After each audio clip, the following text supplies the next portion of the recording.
Hey everybody, it's Erik Torenberg, co-founder, partner of Village Global, a network-driven venture firm. And this is Venture Stories, a podcast covering topics relating to tech and business with world-leading experts.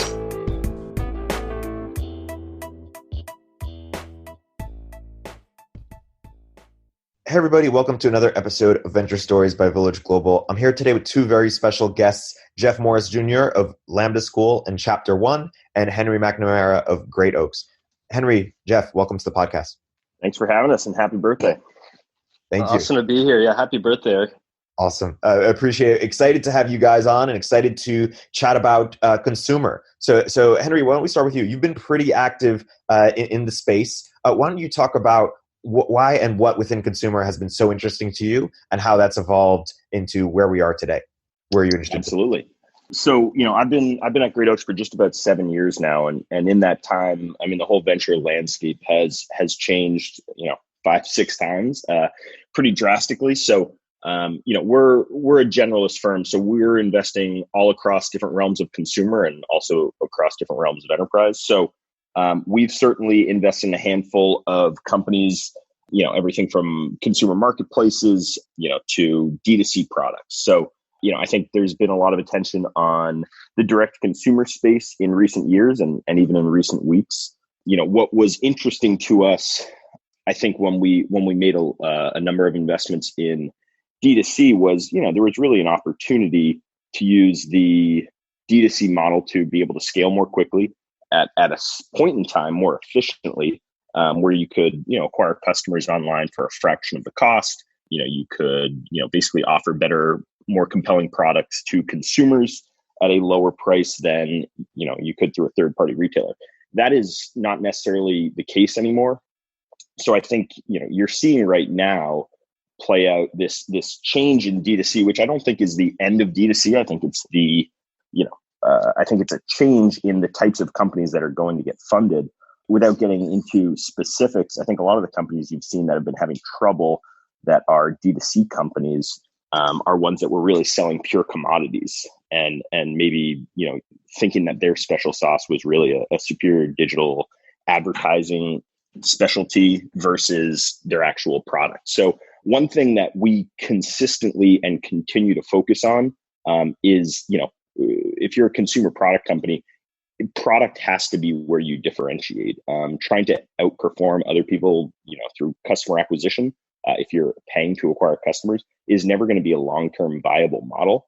So I think the way that we look at the world today, and I think this is still true, there's a lot of doomsayers in the D2C world, and I think there will be plenty of blood, but that's expected in any industry. Not everyone is going to be supremely successful. I think, it really comes back to product. And I think this is going to shift to a refocusing on, product as a differentiator versus a business model. And D2C is strictly a distribution method. It's not, I think sometimes D2C gets lumped together as, the entire business model of many of these companies. But I think this sort of, repositioning of how markets are valuing some of these companies, particularly when you're selling a pure commodity, is healthy and is going to be good in the long term for companies who are able to differentiate. But I think there's going to be a lot of pain in the meantime. So we will continue to look good. Help me out here. Is Allbirds a commodity? Obviously, or shoes or suitcases, or like, what is the difference between a differentiated product and a commodity with amazing branding? So I think I would absolutely not consider Allbirds a commodity. Maybe some people disagree with that, but I think they develop a product that, especially at the price that they're able to provide it, really no one else is able to provide. People are able to provide shoes, sure, but what Allbirds really is a materials company, and that's sort of how they've differentiated their product, and that's resonated with a large number of consumers. And frankly, they've across our portfolio of D2C, they've been one of the more differentiated products from day one. And I think that's why they will continue to have a way to stand out in the market. You're always going to be Dollar Shave Club. Like, where'd you put Dollar Shave Club in there, or Harry's? I would not necessarily put Dollar Shave or Harry's as a differentiated product. What I think the strength of Dollar Shave and Harry's were is when they launched and when they came into this market, they were able to get to significant scale rather than sort of having death by 1,000 paper cuts where there are a million companies creating the exact same type of product. Similar to Warby, we'll call that like D2C 1.0, where they were able to create a compelling value product and get to scale significantly. And I think that's a great way for them to wedge into being a big retail player.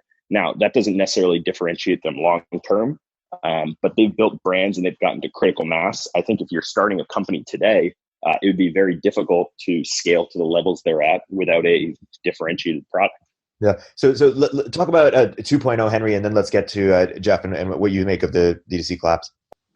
So I think what we're seeing in 2.0 and where we've been focused over sort of like last 12 months or thereabouts is find people who are, building differentiated products and, aren't wholly dependent on, digital advertising. So, over the last few months, we've made some investments in companies that have higher repeat purchasing. I think that's another thing that sometimes gets lost in the sort of D2C doomsayer. Different products, different categories, different purchasing behaviors are huge differences in some of these categories. Just because two different companies are selling direct consumer doesn't mean the dynamics in these businesses are similar at all. So we've made investments in a few beverage companies in the last year, companies like Recess in the CBD space, which is more dependent on third-party distribution as most of beverage is.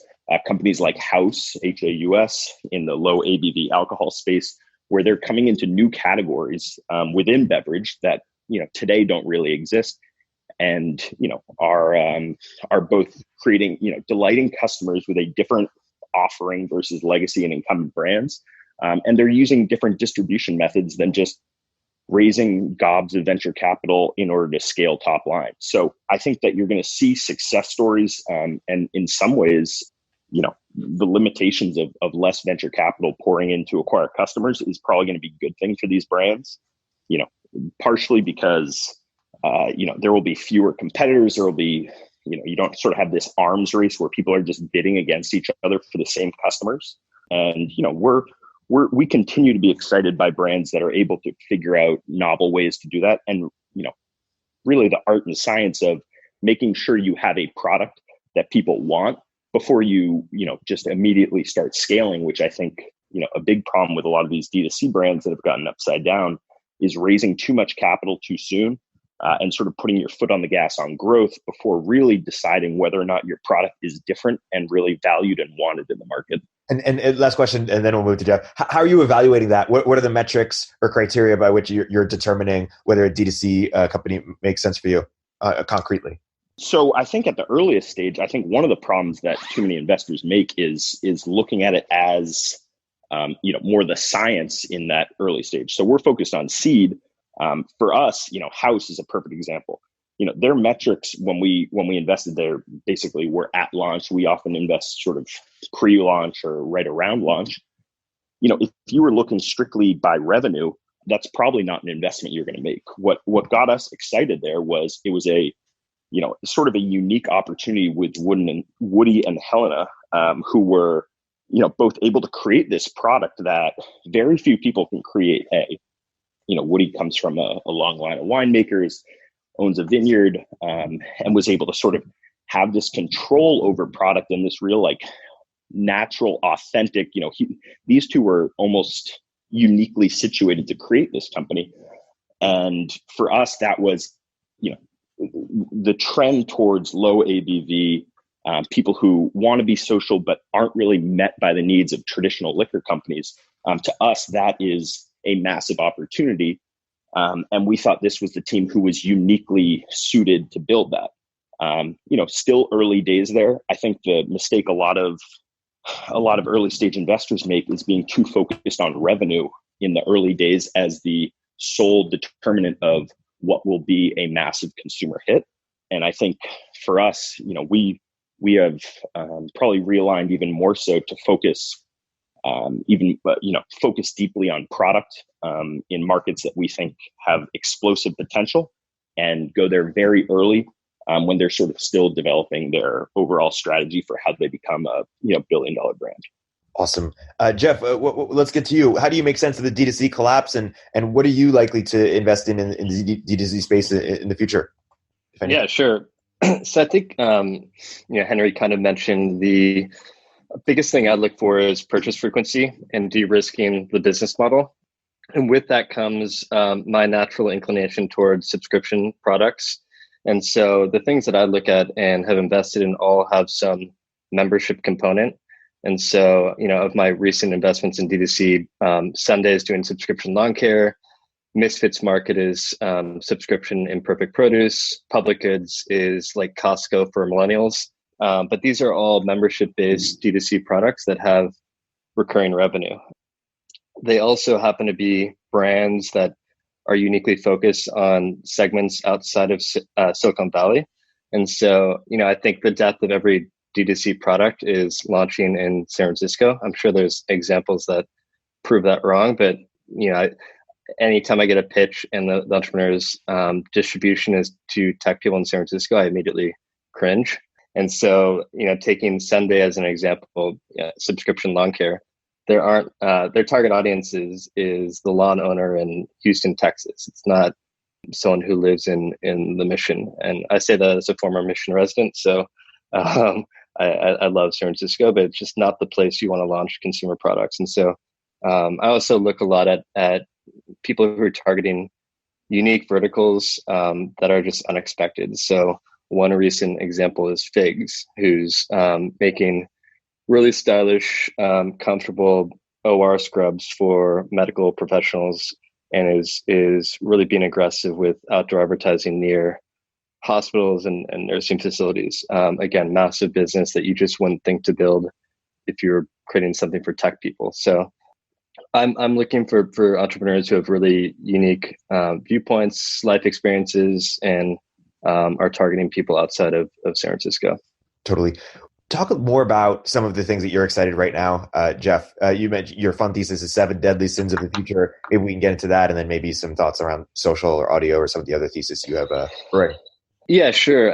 So Sequoia famously, a long time ago, had a thesis. It was the 7 Deadly Sins thesis, which is just most consumer products fit within those categories. And obviously the world's changing rapidly. And so I'm constantly asking myself, what are the new 7 Deadly Sins? And with that, they're much more focused on wellness and health and less things that are harmful for you. And so a lot of the products I've invested in have a wellness component, and I use wellness very broadly. So an example would be Superhuman, which is, I think, a mental wellness product for 4 hours of your life where you're sitting in your inbox and you feel like you're in professional hell, and Superhuman makes that experience better. So I'm looking for software that actually has some wellness components where it makes you feel happier when you're using it. And I know that's kind of a broad thesis, but you kind of just know it when you feel those products, and that's kind of what I'm looking for. When you talk about your 100 fans thesis? Yeah, so it's actually not my thesis. It's Andreessen Horowitz-Lee, who I've talked to extensively about this, has a thesis that, with the rise of influencers and the ability to monetize your audiences directly, the idea used to be that if you could just attract 1,000 fans and monetize them, you could actually have a very successful business and be kind of a solo entrepreneur.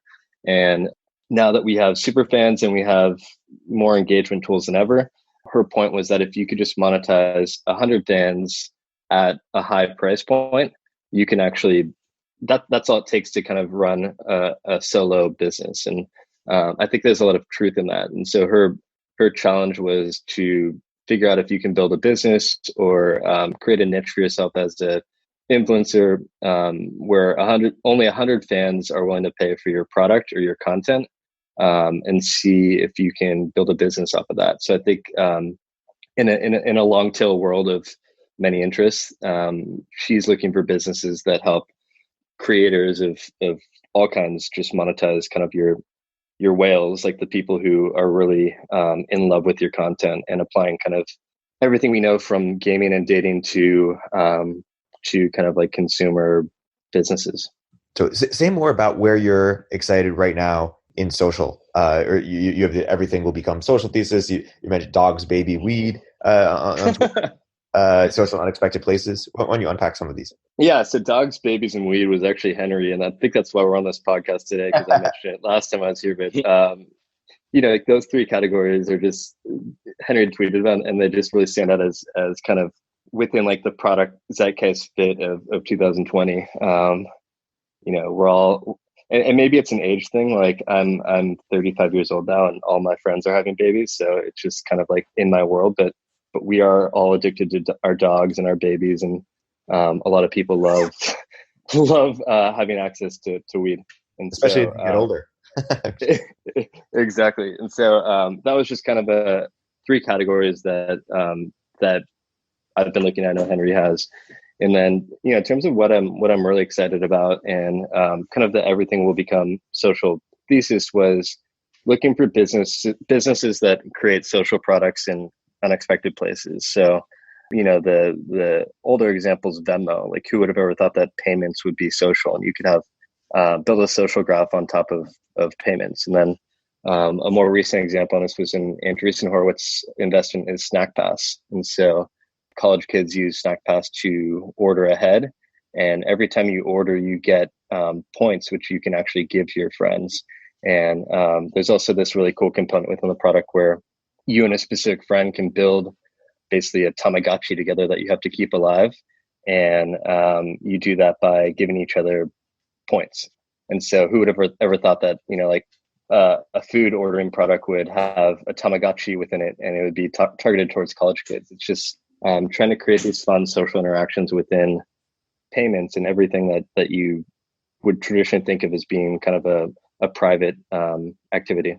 Jeff, one question I have for you, and I think a lot of investors, especially in technology, think about this all the time, but you look back over the last 10 years and so many of the massive, sort of world-changing businesses were really based on some type of a platform shift.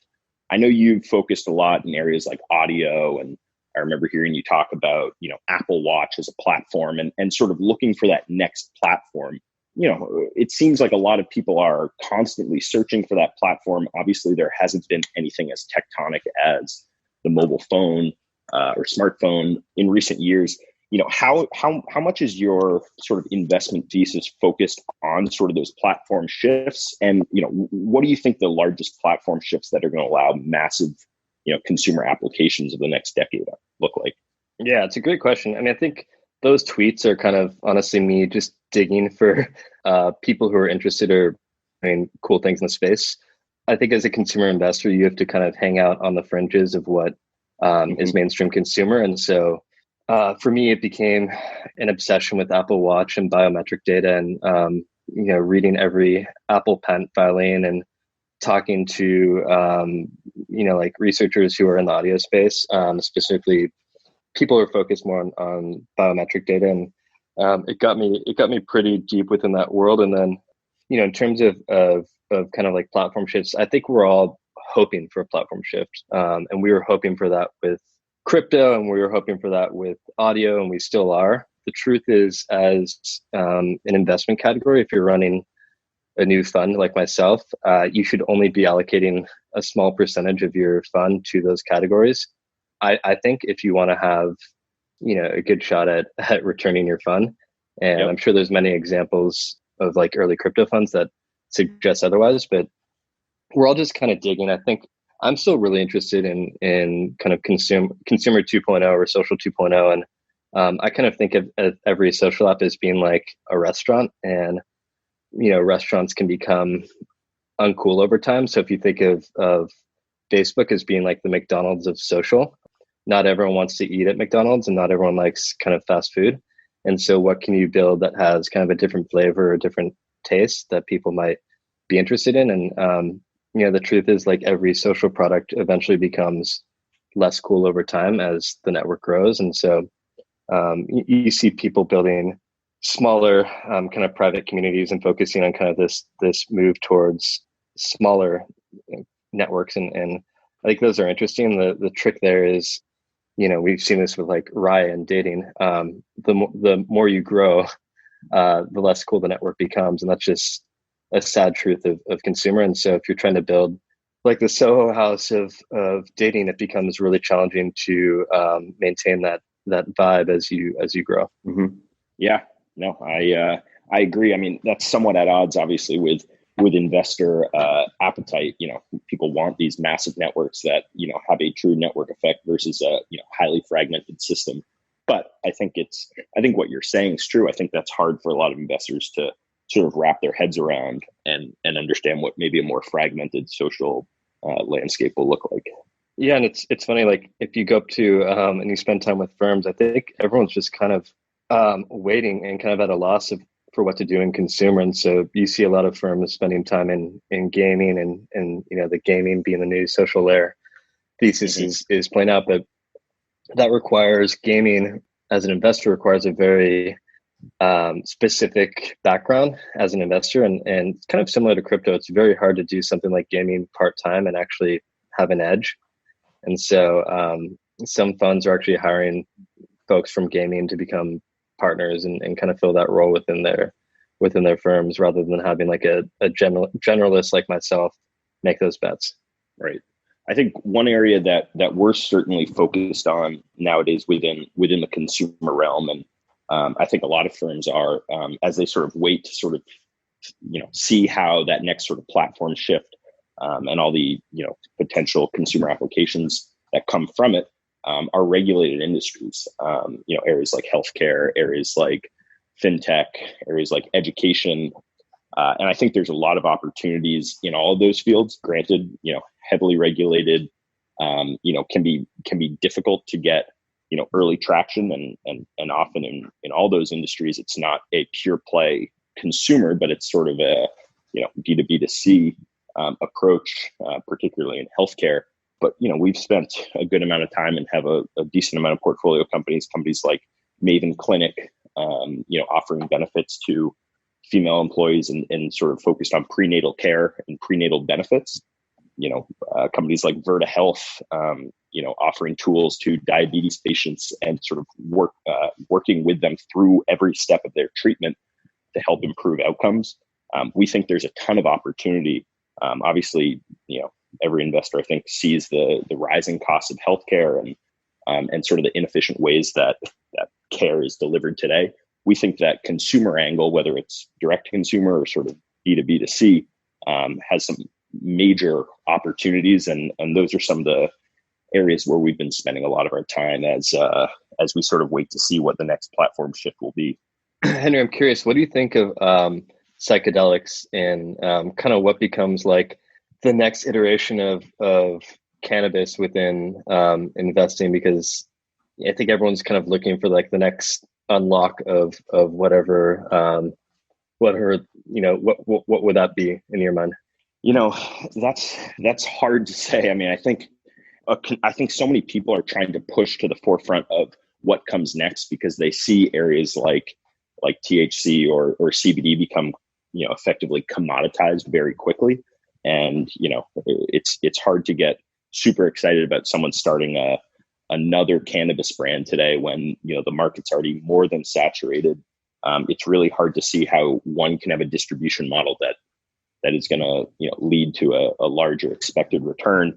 We've done, as I mentioned, a company like Recess, or we've made an investment in a THC brand. For us, it's difficult. I don't have enough of a feel on the industry to know where things are going. I think you're going to see a lot of people make bets and test different areas, but I just don't have enough of a feel of where the world's going. And frankly, I'm not sure that's a direction our firm's going to go, just because I think it's both unpredictable and it's, even in CBD, you're seeing a huge holdup on national distribution based on federal regulation. I think there's just a ceiling to how big a lot of these companies can become until there's more clarity at the federal level. And I think that makes it really hard for investors who have a 7 to 10 year sort of shelf life as a firm to make investments today. I'm sure there's momentum where, it's, I think we're sort of in a trough of disillusionment right now in a lot of cannabis as money started to fall. The initial hype has fallen. I think there's still going to be a huge amount of money made.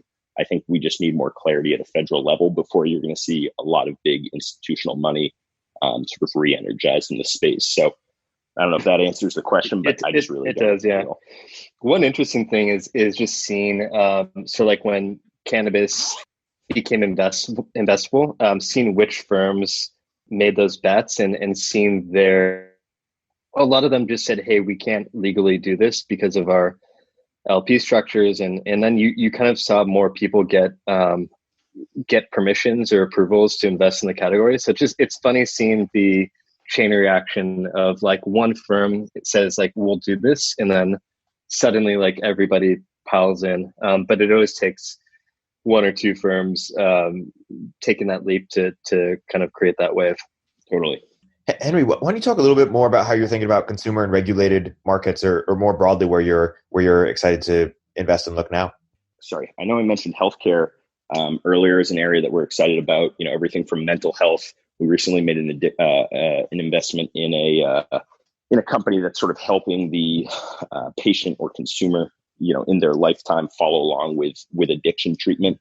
I think there are, an unlimited number of opportunities to just make patient care outcomes better at a high level, and to step back for a second, because we invest across both consumer and enterprise or B2B.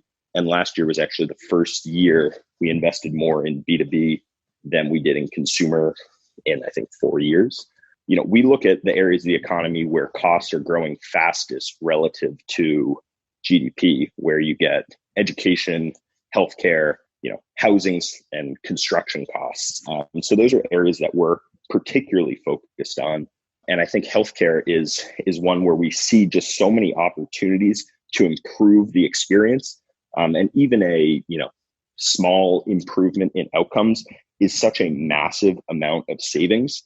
I think you see a lot of large companies, whether it's insurers, payers, providers, who are so interested in opportunities here. I think that's part of what has us really excited. So, healthcare has always been sort of a focus. And I think nowadays more than ever, you're seeing this sort of telemedicine, gold rush. You're seeing verticalized telemedicine in all different areas. Obviously, there's the Hims and the Romans of the world that have become very large, sort of consumer healthcare companies, and probably the most high profile in the last few years. I think those have sort of shown what's possible. So, we're spending a lot of time in those spaces. We're also spending time in education. We just had a company, Course Hero, who's sort of been under the radar for years, and really built just a great subscription business in course guides, outlines, study notes, syllabuses. Just past 100 million in revenues, super capital efficient, and I think that's goes to show the size of some of these spaces, whether it's education, healthcare, or wherever. If you're able to provide a service that is additive, even in a relatively small way, relative to the overall sort of industry, there's just unlimited opportunities to build companies that are doing tens or hundreds of millions in revenue. So we're spending a lot of time just meeting entrepreneurs, trying to see where, I think especially at Seed, we come in with themes and ideas of what we think is interesting. The most interesting companies that we meet with often are sharing or explaining to us concepts that we haven't really conceived of, or finding markets or niches in markets, maybe not niches, but narrow opportunities within large markets that they think can be explosive. So that's where we've been spending a lot of our time. And I think there's going to be a lot of huge outcomes in some of those areas in the next decade. Yeah. Companies are trying to be like Warby Parker for X. What are sectors that, or even some within healthcare try to be like Hims for X? What are sectors where that Warby for X model is more likely to work versus not, or subcategories? What are the criteria of a subcategory that would lend itself to work to that model? So are you saying like Hims for X? Is that the question? Or Warby Parker for X? Warby Parker for X. I guess, are you talking within healthcare? I guess I got a little confused. Oh, no. I'm talking within D2C more broadly. D2C more broadly. So, I wouldn't say that's a huge focus for us at this point. As I sort of talked about those, whether you want to call them D2C 2.0 or 3.0, I hear all different nomenclature all the time. As I mentioned, the consumer companies that we backed in the last year, and I think Jeff touched on this as well, but repeat purchase rate, more high velocity purchasing behavior, I think is something that we're focused on, as well as different distribution strategy than strictly online. So another company, and I think it's super under the radar, and I think a lot of the big consumer product companies are going to be more under the radar businesses, not raising huge gobs of capital. It's a company like Verb Energy. We invested in this company about 2 years ago. They've grown hugely, relatively quietly. They sell online through a subscription, but also sell into offices. And what Verb Energy is, it's basically a 90-calorie bar that has green tea energy, sort of a coffee replacement. And this team has grown super efficiently, has only raised a couple $1 million, doing double-digit millions in revenue. I think you're going to see a lot of success stories with companies like that versus the D2C sort of 1.0 or 2.0 companies that were trying to take on entire industries and raising hundreds of millions of dollars. I think you can find companies that can grow within the confines of, call it a more narrow opportunity, but a lot more efficiently. Maybe Glossier is better sort of analog than Warby in terms of building a massive content arm. And I guess there was a moment where we thought we were really going to fuse content and commerce for a long time. Like Product Hunt thought they were going to do it. BuzzFeed. There were just all chat bots. I guess it's just interesting to think we haven't seen that to the extent that we thought we would, and maybe we will in the future. Yeah, I mean, I think it works in certain categories, but I think one of the things that I think I learned from the sort of D2C movement that got a little bit overheated over the last few years is, not every product category is something that consumers are necessarily super excited about. I mean, I've seen D2C pitches in so many categories that I just stop and I think, who has an emotional connection with, their toilet paper, or, areas where we've just sort of gone overboard in trying to force an angle that isn't really there on a consumer. And it I think it hurts consumers, because I think consumers just become exhausted and being inundated with brands trying to use a similar typeface and sort of convince them that there's status in this brand and that brand. I think it works in areas, obviously cosmetics, beauty, I think is an area where that's vital and needed. But I think we just saw sort of too much exuberance, as if every brand was going to be, or every product category was going to have a brand that resonated with consumers. I think there are some spaces where a product that's good enough is good enough, and people don't really, care, so long as it's safe and it works. So I think we're going to see the water level come back to really where consumers care, versus trying to solve problems that don't exist. On that topic too, Henry and I have talked just through Twitter DMs about companies that try and force the subscription model to create that recurring revenue when it's really not in line with consumer purchasing habits. And that's when you have heavy churn, when you have shipments arriving to your door and you just aren't using the products. And so I look a lot for products where the subscription actually makes sense for the cadence that people consume the products.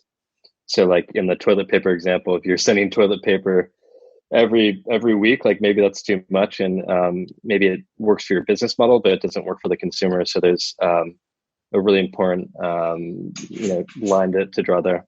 Why don't you guys talk about where you're excited within consumer fintech?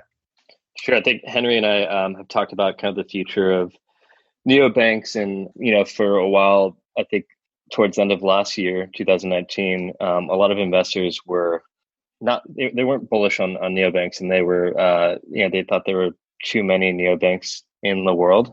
And I think there were a couple of examples of folks having trouble fundraising, but towards the start of this year, it seems like everyone's very excited about neobanks again. And I think the criticism is obviously the customer acquisition cost, and also the fact that a lot of these products are just stitching together APIs that are, using products like Plaid that aren't truly, they don't own the full stack of the banking experience, but I'm just seeing a lot of energy in the space right now, and I'm excited to see where it goes, because I think in a lot of ways, if you can find the right audience, find the right brand, and build a really simple product, it kind of reminds me of some elements of the good parts of D2C, which is creating emotional products that people love and creating a sense of community around banking, which I think we can all agree didn't previously exist.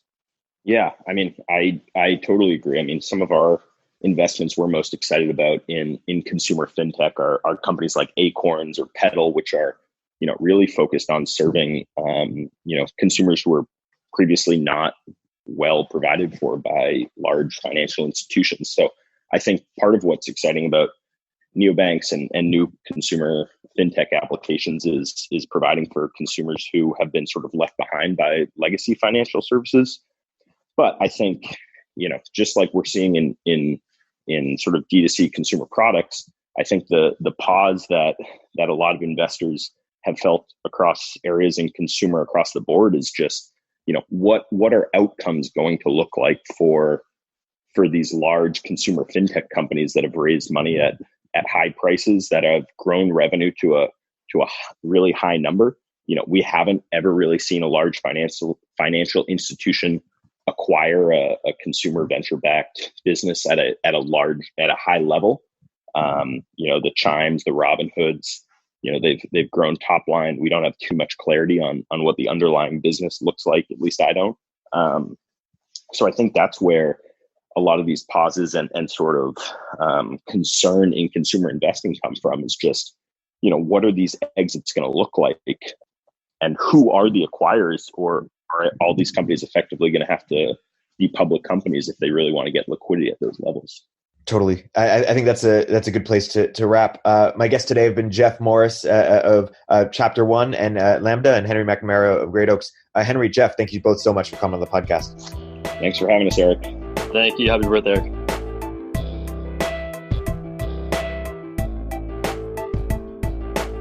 If you're an early stage entrepreneur, we'd love to hear from you. Check us out at villageglobal.vc.